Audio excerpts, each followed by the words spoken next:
Muy buenos días. Bienvenidos a Politeya, su espacio para la reflexión sobre temas de historia, política, economía. Hoy me encuentro de plácemes porque tenemos como invitada a la maestra Nora Rubalcaba. Muchas gracias, maestra, por Muchas gracias a ti. Estos minutitos para conocer un poquito más de su vida, de su trayectoria. Maestra, la idea de esta entrevista es conocer más que la cuestión de la coyuntura, conocerlo usted como persona. Ah, perfecto. Muy bien. Entonces empezaría con la primera pregunta. ¿Cómo te describirías con una palabra, maestra? Perseverancia. ¿Por qué perseverancia? Porque creo que la vida, o que todos tenemos una misión en esta vida, y a veces nos damos por vencidos, a veces nos extraviamos, creemos que no sabemos por qué estamos aquí. Y una vez que descubres cuál es tu cometido, tienes que perseverar hasta alcanzarlo. Entonces yo creo que es la palabra que me podría describir, perseverancia. Muy bien. Maestra, ¿cuál sería tu definición de política? La política es el arte de hacer posible lo imposible. En la lucha en la que hemos militado, esto ha tenido mucho que ver. Era un sueño, muchos decían, no hombre, ni se puede, eso no va a pasar, y sin embargo se hizo posible. Entonces para mí la política es eso, poder transitar a la utopía, ¿no? Porque finalmente, ¿qué es una utopía? Pues ahorita no están las condiciones dadas, pero se van a dar las condiciones para que el ideal en el que muchos soñamos se cristalice. Entonces creo que esa es la política. También la utopía, lo que decía es que a lo mejor es el estado ideal, que a lo mejor nunca vamos a llegar ahí, pero es el camino que tenemos que transitar para allá. Ajá, okay. Así es. Maestra, ¿tú cómo entiendes el poder público? El poder público es una responsabilidad que desde que se construyeron los estados nacionales, no digo que sea el mejor, pero es lo que usamos en todo el mundo, y desde que se construyen los estados nacionales es con el objetivo de que esa organización pueda brindarle protección, salvaguarda, oportunidades a las personas a las que está gobernando o a las que se están rigiendo. Entonces, el poder público es una enorme responsabilidad y repito, y es para garantizar ya en nuestros tiempos, pues derechos humanos, no derechos de las personas. Y como hubo una tradición en la que no necesariamente se llegó con este pensamiento, entonces quienes militamos en la Cuarta Transformación queremos reivindicar esos derechos, reivindicar esas ideas de para qué fue establecido el poder público y comportarnos por eso de manera austera, sin mentir, sin robar y sobre todo cumpliendo el objetivo primordial, es decir, con eficacia. ¿Para qué fuiste creado? Pues para proteger, para salvaguardar, para generar condiciones, y desde mi punto de vista, en eso consiste la esencia del poder público. Entonces, ¿cómo encajaría el servicio público? Es eso, el poder público finalmente tradicional o teóricamente se nos define como estos tres ámbitos, ¿no? Que son el ejecutivo, el legislativo y el judicial, y en sus tres órdenes, ¿no? Federal, estatal y municipal. Y todos los que participamos de ese tipo de administraciones, sea como representantes populares o en la administración pública o incluso en el poder judicial, son los servidores públicos. Personas, ¿cuál es la característica? Su sueldo lo paga el pueblo de México y por lo tanto deben servir al pueblo de México. Cada quien con su distinta ley debe cumplir el principio de legalidad y debe cumplir con el objetivo para el que fue creado esa institución para la que trabajan. Quiero preguntar, yo sé que usted es maestra. ¿Cuál sería tu concepto de educación? Bueno, la educación es la principal herramienta para poder transformar. Es cuando estamos convencidos de que es la educación de todas y de todos, no solamente de las élites, porque antes se educaba solamente a las élites, sea el estado eclesiástico o sea el estado guerrero o sea el estado político. Sin embargo, cuando estamos conscientes de que la educación debe popularizarse, debe ser para todos, y cuando demostramos que gracias a ese talento, a la innovación de niñas, niños, adolescentes y jóvenes, se está potenciando un estado o una región, es entonces cuando pues asimilamos que es una herramienta de transformación y la más valiosa, pero además es un derecho humano. O sea, concebirla como derecho humano, concatenador de otros derechos. Una buena educación nos permite tener empleo nos permite tener seguridad social, tener vivienda, es decir, es concatenadora de otros y es el principal indicador para tener todos los satisfactores de vida adulta. Y yo pienso que también es el único vínculo realmente que nos puede cambiar hacer la movilidad social, ¿no? Ah, claro, O sea, definitivamente. cambiar de realidad de una a otra solamente con la educación. Sí, porque bueno, demostrado está que luego a veces pareciera que origen es destino, ¿no? Y que tu condición inicial sea la que determine. Sí, Entonces, realmente hay que creer que lo que determina es tu educación, las oportunidades. Maestra, se me hace muy interesante tu currículum. Eres maestra de primaria. Sí. Después fuiste maestra de sociales. Quiero entender, ¿en secundaria? Sí, así es. ¿Cuál secundaria fuiste? Estuve en varias. ¿En cuál? Estuve más de 10 años en la gloriosa secundaria técnica número 1. ¿Eres de técnica? Sí, soy de técnicas. Yo Okay. pertenezco al subsistema de técnicas. ¿Y dabas sociales? Luego, ¿Qué asignatura? en ese tiempo yo daba ciencias sociales, porque Okay. Sí, eran las ciencias sociales. Cuando lo dividieron por asignaturas, pues entonces ya daba civismo o formación cívica y ética, como se llama, historia y geografía. Ah, ok. Sí. Y además de la 1, estuve en la 33, estuve en la 26, en la 37 y en la 21. Muy bien. Bueno, y luego eres licenciada en Derecho. Así ¿Tienes es. una especialidad en Derecho Constitucional? Así es. ¿Por qué, digamos, dedicarte al Derecho y a esa especialidad en Derecho Constitucional? Pero primero, como maestros, sabemos muchos maestros que nos gustó también estudiar para licenciados en Derecho.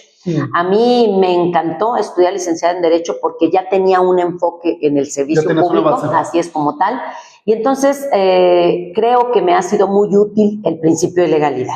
Siempre conocer el fundamento legal de una institución, de una asociación, donde quiera que vayas hay que conocer las reglas, hasta sí, claro. En una casa, vas a una casa y hay que conocer sus reglas y obviamente adoptarlas y apropiarse de ellas. Y ya después pues me encantó el derecho constitucional. Quiero decirte que reprobé inicialmente derecho constitucional, me tuve que ir a extraordinario 3 veces. Le agarré amor a la materia de derecho constitucional y hoy, bueno, pues es la que más me ha servido. Por eso, después de que termine la carrera, me voy a hacer mi especialidad. Bueno, quise hacer la maestría, me quedé en la especialidad de derecho constitucional. Bueno, digamos, esta se concatena. Fuiste maestra de nivel primario y secundario. Sí. ¿Extrañas las aulas? Claro que las extraño porque eran muy revitalizantes. Sí, y además, claro. Bueno, es el ejercicio de la profesión. Yo decidí esa profesión de ser maestra y sí extraño compartir experiencias, sí extraño impartir, ¿no? Porque finalmente no hay nada más hermoso que lograr sembrar la semilla de la conciencia. Lograr sembrar la semilla de que hay que estar inconformes, pero también hay que ser propositivos, hay que plantear para transformar. Y eso es lo que yo hacía a través de mis asignaturas. Sí, es que es bien fácil, pues nomás criticar, ¿no? No, hay que proponer. Cuando criticas, a ver, es que yo siempre he dicho, la crítica es un método. Sí, claro. ¿En qué consiste el método? En destruir y construir. Si tú solamente destruyes, pues no es crítica, ¿no? Entonces hay que criticar, derribar, desterrar, sepultar, pero también hay que construir. Entonces, eso es lo que motiva precisamente el pensamiento crítico. Ok. ¿Por qué dejar el salón de clases por las plazas públicas?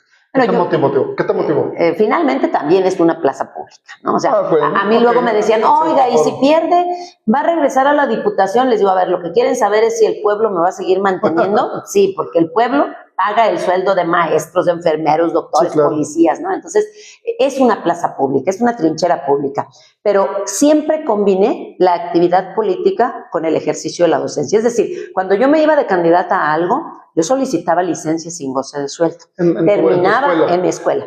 Pero digamos, vámonos más atrás. Ajá. ¿Cuándo te diste cuenta que también te gustaba la plaza? O sea, la plaza pública, entendiendo como el espacio político. Bueno, pues me hacen una invitación, yo no sabía que me gustaba. A mí me hacen una invitación, ¿qué edad conozco. ¿Qué edad tendrías? ¿Qué tendría? Pues 27 años quizá. Okay. Hace 28 años. O sea, hace como 5 años. Claro.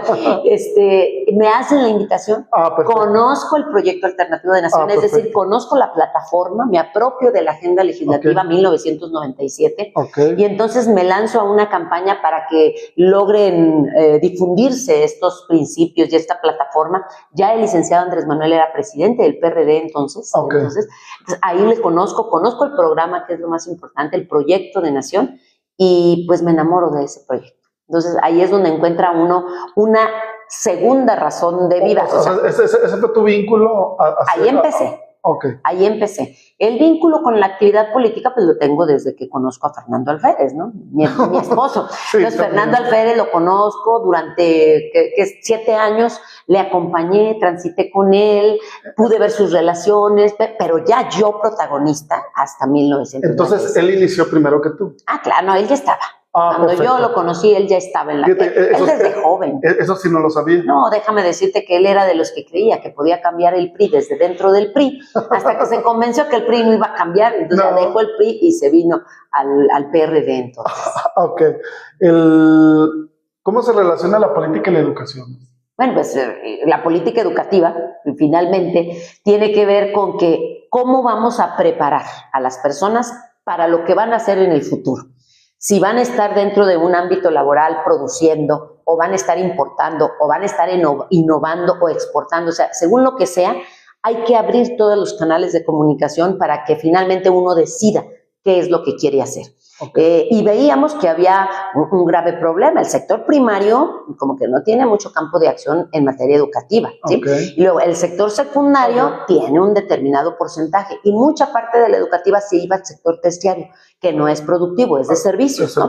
Entonces, para nosotros ha sido muy importante, y sobre todo con la doctora Claudia Sheinbaum, una mujer científica, y desde que yo estuve en media superior, que tenemos que hacer que ese panorama de la educación pueda ser ampliado y hay que exhortar a las personas a que estudien más ingenierías, más matemáticas, más inglés, más tecnologías, para que todo ello le pueda servir al país y que pueda repuntar como la nación que queremos ser. Entonces, eso se logra desde el preescolar. Desde que al niño le llevas un experimento de física, química, para que cuide el ambiente, desde que le pones una mascota para que aprenda a amar a los animales, desde que lo llevas al aire libre para que pueda ser consciente de que debe cuidar el medio ambiente. Entonces, todo es educativo.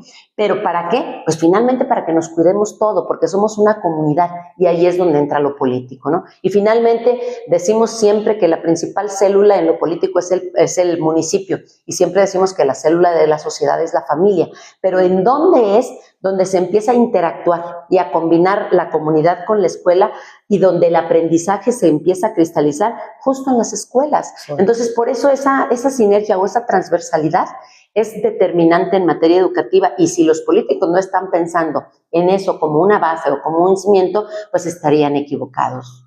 En algún medio tú describías, te describías como una mujer con gran empatía para las causas sociales y el empoderamiento de las mujeres.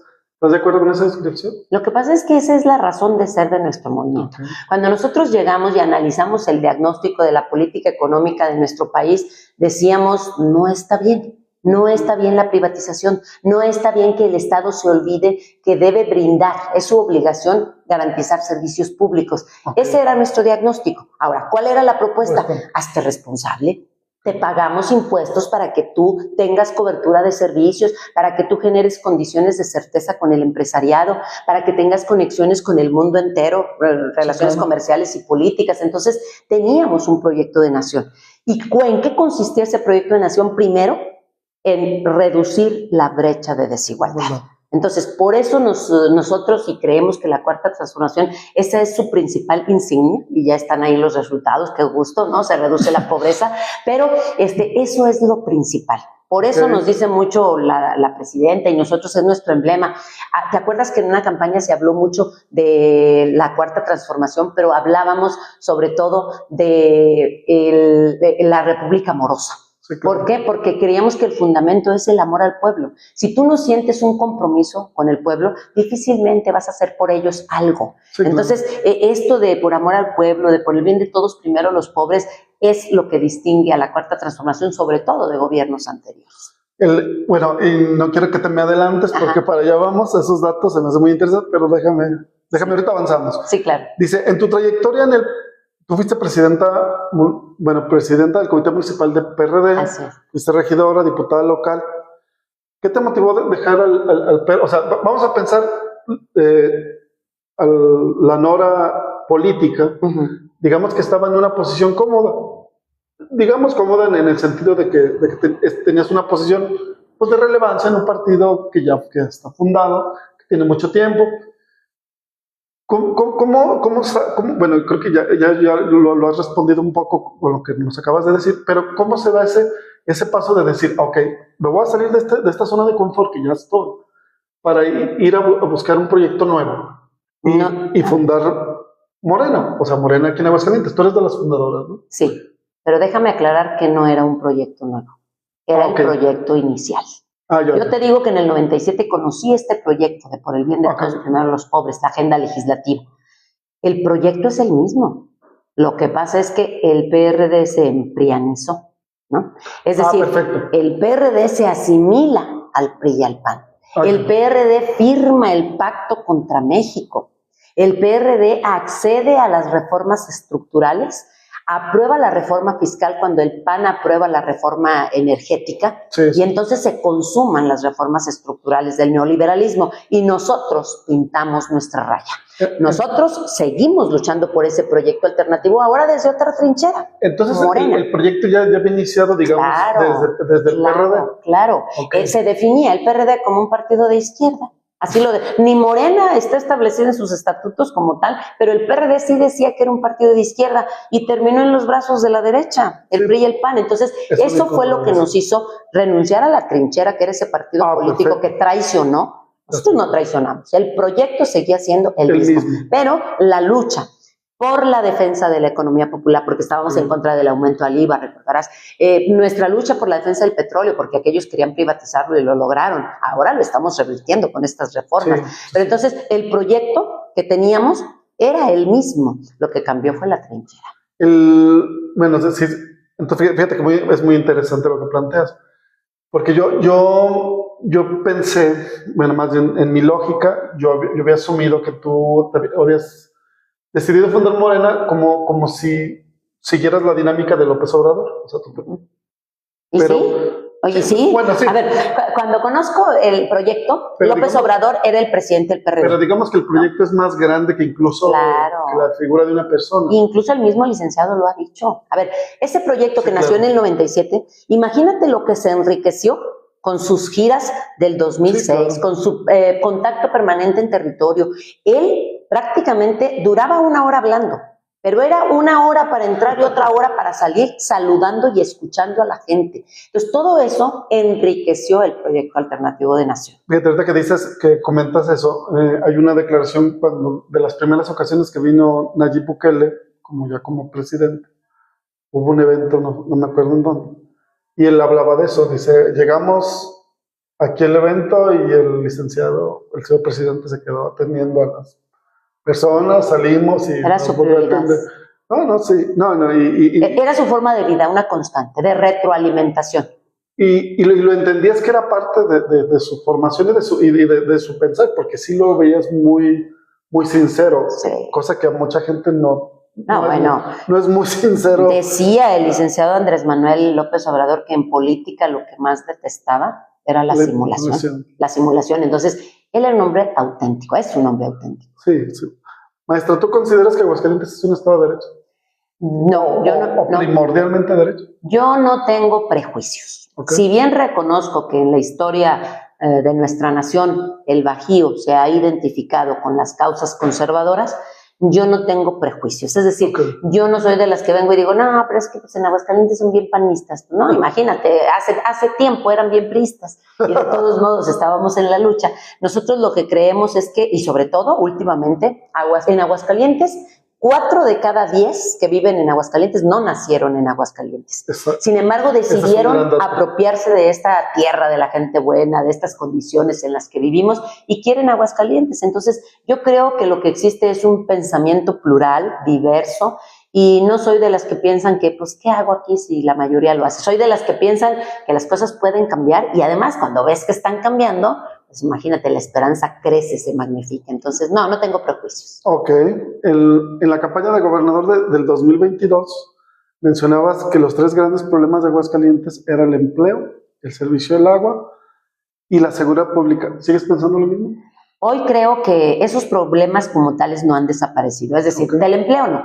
En el empleo yo creo que hemos avanzado mucho en materia económica y no se ya con el aumento al salario, o sea, y con esta inversión extranjera directa que se rompe el récord, ¿no? Con el superpeso. Y los números. Claro. Finalmente, ahí están ya los logros de la Cuarta Transformación e inciden. Hoy somos uno de los países que tiene los índices más bajos de desempleo, ¿no? Sí, claro. Pero en cuanto al problema del agua, creo que persisten los problemas del agua, sobre todo del abasto, del consumo de agua en las áreas urbanas. Por eso celebramos el hecho de que la doctora Claudia Sheinbaum haya atendido este planteamiento que le hicimos y que haya invertido. En este sexenio se van a invertir más de 450 millones para tecnificar el distrito de riego 001, que va a ser el primero en todo el país en estar al 100% tecnificado. ¿Y eso en qué nos va a beneficiar? En que el agua que antes se iba al campo, ahora pueda irse a las ciudades para consumo, ¿no? Que es curioso, ¿eh? El agua que en Aguascalientes se consumía más en el campo. Creo sí, que era como el 70%, bueno, más del 70% se nos va al campo. Entonces hay que tecnificarlo para que esa agua se venga y así, bueno, estamos también haciéndole un favor al medio ambiente, ¿no? Y en cuanto a seguridad, sí lo decía yo en el 22 y lo sigo sosteniendo, porque en estos últimos 2 años no hemos visto una disminución, al contrario, lo que vemos es que en Aguascalientes no se vivían los crímenes que hoy estamos presenciando.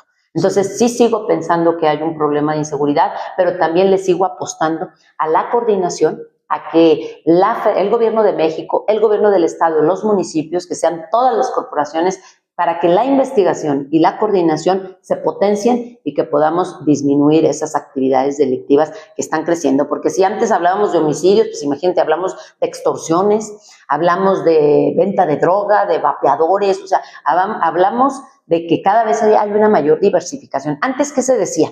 Bueno, es que los que están ahí adentro, no, hoy estés o no estés, ya llegan y les dicen tenga y en un mes vengo por lo demás. Entonces, eso no se vivía en Aguascalientes, ¿no? Entonces, está aumentando. Yo creo que hay que reconocerlo, es un problema que hay que reconocer y hago ese exhorto. Ya lo hice en el Senado, fue un punto de acuerdo, pero lo sigo reiterando para que nos coordinemos y que juntos combatamos esa presencia criminal. Muy bien. En campaña también proponías implementar un programa llamado Utopías, que se implementaba en la alcaldía de Iztapalapa. ¿En qué consiste el programa? Mira, las Utopías era una extensión grandísima de terreno en donde cabían todas las actividades artísticas, culturales, deportivas y recreativas. Era un espacio gratuito, son en la Ciudad de México un espacio gratuito de convivencia familiar que logró en la Ciudad de México reducir las actividades de violencia, reducir feminicidios y logró también cohesionar a las familias. Espacios gratuitos en donde hay actividades de teatro, concursos, te digo, deportivos de todo tipo, enseñar a leer y escribir, enseñar de cortometraje, o sea, hay una gama tan diversa de cosas que se hacen en esas utopías y entonces yo soñaba con que en el Oriente pudiéramos tener una utopía, algo parecido, porque si bien es cierto que en la Línea Verde o en Valle de los Cactus cuando se formaron había una gran gama de actividades diversas que fomentaban la cohesión familiar, sentí que se habían desaparecido. Entonces me parece que esa opción de las utopías puede enmarcar perfectamente. ¿Quién inició ese proyecto? Lo hizo inicialmente Clara Brugada cuando era la jefa de delegación. Oye, la jefa de gobierno. Sí, esas utopías ya se están extendiendo a toda la Ciudad de México, pero iniciaron 4, si mal no recuerdo, en la delegación Iztapalapa, que era una también de las más violentas en la Ciudad de México. No, sí. Muy, bueno, con esa, digamos, fama, pues no tan buena, ¿verdad? Sí. En campaña también hablabas de que había un gran reto, la agenda de género. Sí.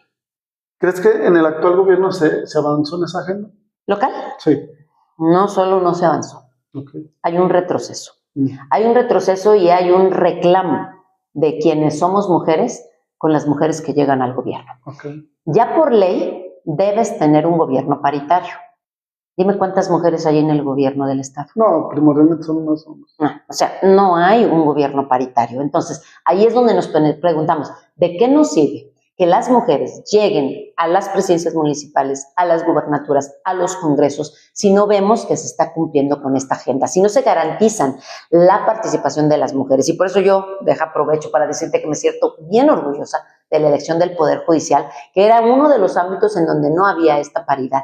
Y hoy, a partir del 1 de septiembre, de esa mitad que se renovó, la mitad van a ser mujeres. Entonces, vamos avanzando en esa participación. Pero en lo local no hemos avanzado, al contrario, hay un retroceso. Fíjate que yo platicando con ciertas personas, hablaban de que por qué tenía que ser forzosamente mitad y mitad. Y yo les contestaba, es que a veces pareciera que es la única forma de iniciar eso. O sea, bueno, quien pregunta eso no conoce su historia. No, sí. No conoce la historia, y en esa historia, las mujeres históricamente hemos sido marginadas. No. ¿Cuántos años tenemos de poder votar? Poco más de 50 años. ¿Por qué? Porque la Constitución decía ciudadanos. Parecía que estábamos en la Grecia, oye, donde solamente, la más democrática, pero solamente votaban hombres libres. No votaban las mujeres, entonces pues unos cuantos eran los que tomaban la determinación. Ni esclavos ni esclavos. Parecía que hoy estábamos igual, las mujeres no podíamos participar, entonces es un acto de compensación histórica. Sí, claro. Esto que se empezó como cuotas, se llamaba de género, hoy se llaman acciones afirmativas y son por ley. Entonces, ¿qué estamos obligados? Obviamente el gobierno y también los partidos políticos están obligados a poder abrir sus puertas a las mujeres para que puedan participar desde todas las trincheras. Y tiene que ser ese porcentaje, ¿verdad? 50-50. Sí, de hecho, ahora que decimos paridad, alguien me dijo, no es paridad, 50 más 1 no es paridad. Bueno, son precisamente por todo lo que traemos de rezago en donde, oye, el 100% lo tenían ellos. Entonces, si hoy hay un órgano impar y tienes que hacer algo, entonces ese 50 más 1 le corresponde a las mujeres. Es por esa... Sí, esa es la razón. ¿Me repites afirmativa? Acciones afirmativas. Acciones afirmativas. Sí. En Estados Unidos había algo parecido respecto a los de la raza negra. Sí. Hablabas de, bueno, también en algunos de los textos o entrevistas que vi, hablabas de una diversificación en la economía de Aguascalientes. Sí. Mencionabas los riesgos de depender de una sola industria. ¿Cuáles serían esos riesgos y qué otros componentes económicos nos ayudarían a mejorar la economía? Fíjate, uno de los riesgos, aunque Aguascalientes no cayó en ese riesgo, pero sí lo hizo, por ejemplo, el estado de Morelos. Cuando tienes solamente una empresa, vienen estas ocurrencias, declaraciones internacionales, hacen tambalear una empresa o un cierto sector. ¿Y qué pasa? Se desploma. Entonces, no podemos apostarle solamente a una actividad, sino que hay que diversificarla. Y como Aguascalientes cuenta con esa diversidad de ecosistemas que nos pueden permitir que se diversifique la economía, y además estamos viviendo en tiempos de innovación tecnológica, en donde hay muchas áreas de oportunidad, la aeroespacial, la nanotecnología, los semiconductores que tenemos aquí de vecinos, ¿no? O sea, hay muchas cosas que podemos hacer y no podemos apostar solamente a una de esas ramas. O sea, no poner todos los huevos en la misma canasta. Exacto, hay que diversificar. Y además hay públicos para todos, entonces hay que potenciar y apoyar también esas otras industrias. Los analistas políticos y diferentes encuestas hablan de que las próximas elecciones, y yo me incluyo, hay una amplia posibilidad de que Morena acceda al poder en Aguascalientes. ¿Tú qué opinas de eso? Totalmente de acuerdo, absolutamente de acuerdo. ¿Por qué? Porque los números no mienten. Nuestro movimiento ha estado creciendo. En las últimas elecciones ha ido hacia arriba. Bueno, nada más de la elección de 2016 al 2022 crecimos más del 1000%. Ningún partido político ha logrado ese crecimiento, o sea, más del 1000%. Y del 22 al 24 también hubo otro crecimiento muy significativo. Y además se están dando ya los logros con fundamento numérico, es decir, con las cifras se está hablando, les guste o no les guste, tienen que aceptar y reconocer cuáles han sido los logros de la política económica y social que ha implementado la Cuarta Transformación, y eso hace que se desvanezca el miedo que la derecha sembró hacia nuestro movimiento, de que íbamos a estar como Venezuela y que iba a haber inflación y que iba a llegar el coco y que les iban a quitar propiedades y bueno, todas esas mentiras, la infodemia se cae y entonces cuando se desvanece el miedo, la gente vota de manera libre y consciente. Entonces estoy totalmente de acuerdo con esa posibilidad. Ok, en el 2022 expresabas que la tercera es la vencida. Sí. ¿Se puede transformar en que la cuarta es la vencida? No, ahora vamos por la cuarta. O sea, ¿sería la cuarta vez? Muy bien, sí. Muy bien. Como Lula. en Brasil, como Laida en Campeche. Laida. ¿No? Analizando, bueno, ya ahora nos vamos a meter un poquito más en lo que es tu informe del trabajo legislativo, que estás cumpliendo un año. Sí. Mencionas el dato que reveló el INEGI de la reducción de 13.7 millones de mexicanos de la pobreza y 1.8 millones que dejaron la pobreza extrema. Así. Muchos analistas pensamos, yo me incluyo, que es el dato más importante de los 40 años. ¿Tú cómo lo consideras? Es histórico. O sea, es el dato más relevante de la historia contemporánea de nuestro país. Y es un dato que obviamente es atribuible a la política social, sobre todo la política salarial del presidente López Obrador, ¿no? Tú recordarás que durante mucho tiempo el salario no aumentaba, porque decían que iba a haber inflación. Entonces, ¿qué hacían? Ajustarse el cinturón, pero el pueblo. Le ajustaban el cinturón y le aumentaban los impuestos todos los demás, al pueblo. Pero la clase política, los privilegiados, seguían exentando impuestos y entonces eso obviamente ahondaba la desigualdad social. Entonces, con este cambio de paradigma se logra este resultado, pero además aunado a la justicia distributiva, es decir, las pensiones y las becas. Primero las pensiones para reconocer a quienes toda su vida trabajaron y muchos no tenían ni siquiera una pensión. Entonces, hoy gozan de una pensión. Y quienes habían trabajado tenían pensiones de 600 pesos, de 1,200, de 1,800, que no les alcanzaba para nada. Entonces, llega esta pensión retributiva y nosotros, ¿qué hicimos en el Senado? Establecerla en el artículo 4 constitucional y establecer su aumento anual siempre por encima de la inflación.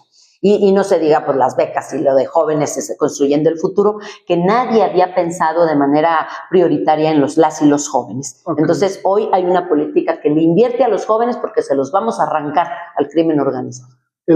Bueno, ahorita que comentas lo de las pensiones, yo por ejemplo he visto pensiones del ISPEA, es como para darte de aquí a acá.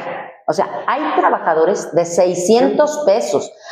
Pero hay funcionarios públicos que tienen pensiones de 70,000, 80,000 pesos. Bueno, me han dicho de una que tiene una pensión hasta de 120,000 pesos. ¿No? Entonces, es un magistrado. No puede ser. No puede. Esa desigualdad es la que, repito, nosotros estamos aquí para que desaparezcan esas desigualdades. El expresidente Andrés Manuel López Obrador, con sus iniciativas económicas, rompió con toda esa doctrina que habían llevado los expresidentes de México. Por ejemplo, lo que tú ya comentas, el aumento del salario significativamente dispararía la inflación de manera importante, cosa que no sucedió. Los programas sociales, ¿cómo se les dio énfasis?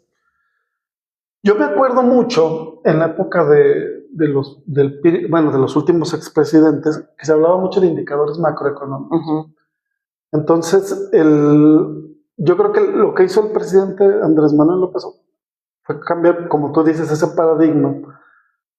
¿Cuál es la visión que tú crees o sea, de esos expresidentes que solo les importaba lo macro, o digamos lo de arriba, ahora con la visión que le dio el expresidente López Obrador y ahora la presidenta Claudia Sheinbaum respecto a esto de la economía? Bueno, primero quiero decirte que no se han descuidado los indicadores macroeconómicos. Es decir, está el superpeso, como nunca las reservas internacionales han crecido como nunca, ¿no? Están ahí en dólares para respaldar la economía. Entonces, eso no ha variado. Y sin embargo, lo que hizo con su economía moral, con el humanismo mexicano, fue precisamente desaparecer estas desigualdades, rompiendo estos paradigmas, y eso es lo que hace que este equilibrio finalmente logre tener estos resultados. Entonces, yo creo que tener la visión, tener el diagnóstico, pero sobre todo tener una intención muy clara, eso es lo que benefició esta política económica. Yo creo que lo más importante al menos es a veces nos casamos tanto con una idea que terminamos de dejar de hacer cosas, ¿no? Por ejemplo, esto del salario mínimo, que ha sido todo. Pero no solamente fue el salario, se desapareció el outsourcing, que también era... Claro. Lo que acaba de pasar con las plataformas digitales, que tienen seguridad social. O sea, primer país en el mundo en que hacemos esta Entonces, hay gente que, por ejemplo, yo conozco gente que es, digamos, de una posición social, pues más o menos. Y cómo les molesta esa situación. Y yo me pregunto, digo, a veces como que no dimensionamos, por ejemplo, con lo de las pensiones. Yo conozco gente que su único ingreso es ese. Así es. De adultos mayores de 70, 75 años. Así es. Entonces yo creo que esa es la importancia de esto. Sí, no, y además, bueno, a ver, a los de la derecha les molestaba que se reparte el dinero entre la población, pero si se repartía entre ellos no pasaba nada, ¿eh? Era lo que ocurría. Entonces, la derecha tiene ese discurso de que quiere regresar por privilegios, quiere regresar por la corrupción porque les generaba una situación económica muy favorable, pero eso está sepultado para fortuna nuestra. Pero maestra, pero también es una visión muy corta del país, porque al final del día, si tú das a la población 100 pesos, esos 100 pesos se van a ir a la economía. Claro. Al final del día. Aquí en Aguascalientes, ¿no? O sea, casi 7,000 millones de pesos al año de recursos que se llevan directamente a la población. ¿Para qué? Para que consuma, para que produzca, ¿no? O sea, y eso reactiva la economía. No, y a la economía más baja. ¿Por qué? Porque esa gente va a ir a la papelería de su colonia, va a ir a la tienda de su colonia, a la peluquería, etcétera, etcétera. Es correcto. Maestra, ya serían solamente 2 preguntas. Mencionaste en tu informe que presentaste 5 iniciativas de ley. Así es. ¿Tiene alguna dedicatoria a la problemática de Aguascalientes o son genéricas? Pues bueno, es genérico porque finalmente la problemática se resuelve a nivel nacional. Sí, claro. Yo digo que de la que me siento muy orgullosa porque ojalá prospere es garantizar el derecho a una administración pública honesta, eficaz y transparente y libre de corrupción. ¿Qué quiere decir? Que los principios que se tienen de que no desvíes recursos, de que el recurso lo utilices para resolver las prioritarias necesidades de la población, que tenga que ver con un derecho humano, porque ¿qué es un derecho humano? Es concatenador de otros derechos. Entonces, si no tienes un buen gobierno, difícilmente vas a ver satisfechas muchas de las necesidades que le corresponde al gobierno generar las condiciones para que tengas ese satisfactor. Entonces, reconocerlo como un derecho humano sería un logro maravilloso y cambiaría mucho la perspectiva de gobiernos que hoy por hoy, pues a lo mejor no se encuentran al servicio de la población, sino de unos cuantos. Okay. Por último, maestra, ¿qué es lo más difícil de ser un legislador? Lo más difícil, aguantar horas y horas y horas y horas de las sesiones, ¿no? Creo que es lo más difícil, porque a mí me encanta leer los dictámenes, ¿no? Me encanta cuando pasamos a tribuna y debatimos, me gusta, me apasiona, ¿no? Finalmente cada una de las problemáticas. Pero sí es cansado luego las 6, 8, 10, hemos durado hasta 12 horas y que a veces en algunas sesiones. No se avanza nada. Pues sobre todo en la reforma al Poder Judicial, recordarás, nos instalamos, tuvimos que, nos boicotearon, quisieron tomar la tribuna, quisieron tomar la Cámara de Senadores, luego la Casa de Jicotencal, y a veces estar viendo este debate de contraste donde la narrativa de la derecha no cambia, les quitas los argumentos con datos y todo, y ellos siguen como si no hubieran escuchado nada. Entonces, eso es a veces cansado, ¿no? O sea, el hecho de estar, pues, está sentado prácticamente ahí presenciando todo. Entonces, creo que es lo que se me hace más pesado. Ya me acostumbré a esto de ir y venir, porque inicialmente también era algo pesado, ¿no? Te dejas la familia aquí, nosotros nos vamos allá de lunes a jueves y viernes, sábado y domingo estamos aquí en territorio, entonces eso también era difícil, nos hemos ido acostumbrando poco a poco y vale la pena finalmente.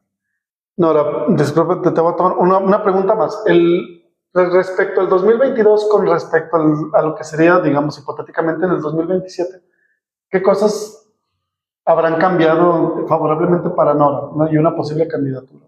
Mira, más que para Nora, es para nuestro movimiento. Han cambiado, o sea, las condiciones... Nora, las condiciones, es que yo no sé cuál vaya a ser el destino, ¿no? Entonces, finalmente estamos hablando del 2027 y yo veo condiciones muy favorables. Vamos a suponer, vamos a soñar, ¿no? ¿Qué diferencia se encuentra con respecto al 2022? Pues mayores resultados, mayores logros. Digo, ya en el 22 teníamos resultados. Podíamos hablar y presumir de que cumplimos con la plataforma, con la agenda. Hoy, de manera sobrada. ¿Por qué? Porque gracias a la confianza de la población tuvimos ese plan C, triunfó. Tenemos mayoría calificada y hemos sacado adelante reformas constitucionales que le han cambiado el rostro y que han sepultado, repito, paradigmas, y hoy podemos con mayor amplitud poderles decir, pues este es el camino, vamos bien y aquí están los resultados. Entonces, eso también ha cambiado mucho. Y sin olvidar la presencia y el actuar de nuestra presidenta, una mujer que se ha ganado la aprobación como nunca nadie antes, mayor al 80%. Nunca ningún presidente había tenido una aprobación tan alta y sobre todo un reconocimiento internacional como el que ella tiene. Es la cuarta mujer más influyente del planeta. Entonces, esa actitud de mujer, para empezar, ya ves que decían, es que no estamos preparados para ser gobernados por una mujer y ande. No, ahora sobrado el reconocimiento y muy merecido por su actitud ante los organismos internacionales. Bueno, algo ya para terminar, es muy bueno, ahorita que comentas lo de la aprobación de la doctora Sheinbaum, Andrés Manuel como que era muy contrastante, ¿no? O sea, o lo amabas, o la gente que no lo quería, pues no lo quería y no lo quería, o sea, como que era muy extremo. Y yo creo que con la doctora no es eso, ¿no? O sea, realmente o sea, como que es menos discordante, pues no sé si me explico. O sea, a lo mejor la gente que la quiere mucho, pero la gente que a lo mejor no la quiere, pues no la odia tanto, como diría, por ejemplo, a López Obrador. Eso como que ha sido mi visión que la veo, y los niveles de aprobación, ¿no? Son increíbles. Sí, es una mujer admirable, admirable. Pues agradecerte, maestra Nora, no sé si quieras decir unas últimas palabras, agradecerte el espacio y pues muchas gracias. Al contrario, yo te agradezco a ti el espacio y únicamente a quienes nos están viendo les reiteramos que quienes estamos de este lado somos los que obedecemos, porque los que mandan están de aquel lado, es el pueblo de México. Pues muchas gracias. Muchísimas gracias, maestro. Gracias. Hasta luego. Allá arriba. Sí. Si quieres, ya le pongo. Tomas eso de acuerdo. Muy bien.